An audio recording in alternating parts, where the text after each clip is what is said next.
Good morning, everyone. It is Tuesday, November 9th. Pastor Scott here, going to be talking about the phrase, take up your cross.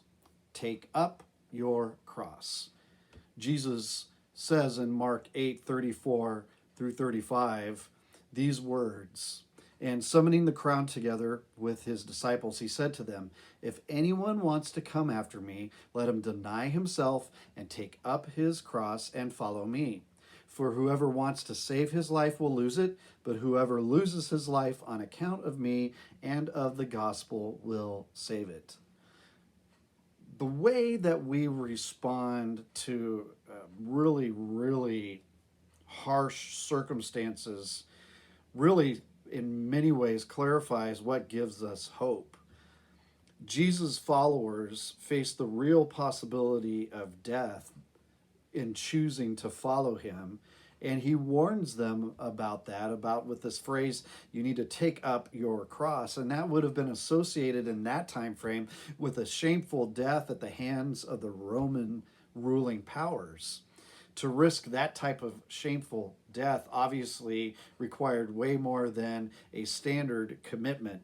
Jesus didn't limit that to just the apostles, his disciples at that time. He said, anyone who wants to come after me. So there are, for Christians today, those following Jesus, there are many around the world that it means an opposition that will possibly lead to death. For most of us here in this area where we live, it's not like that yet, but it's definitely an opposition that is mounting. And Jesus is letting us know that this is a relevant topic for today. For whoever is ashamed of me, as it goes on here, of me and my words in this adulterous and sinful generation, the Son of Man will also be ashamed of him when he comes in the glory of his Father with the holy angels.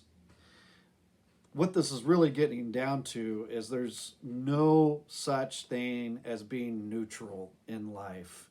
And we have to really take a look at it as believers. Can our life be mistaken as one of being neutral about what is going on in our world and sin for the specific case here?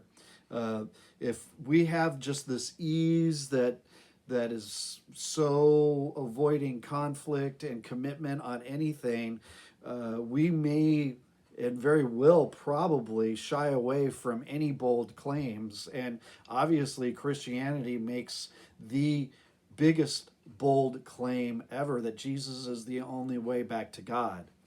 And what happens is people will fade into the wallpaper as an attempt to fit in, and we might show reluctance then to declare Christ's name and to declare the gospel. So, are you willing to take up your cross, which is referring specifically to being associated with Jesus as his disciple? Are you following Jesus with that type of devotion?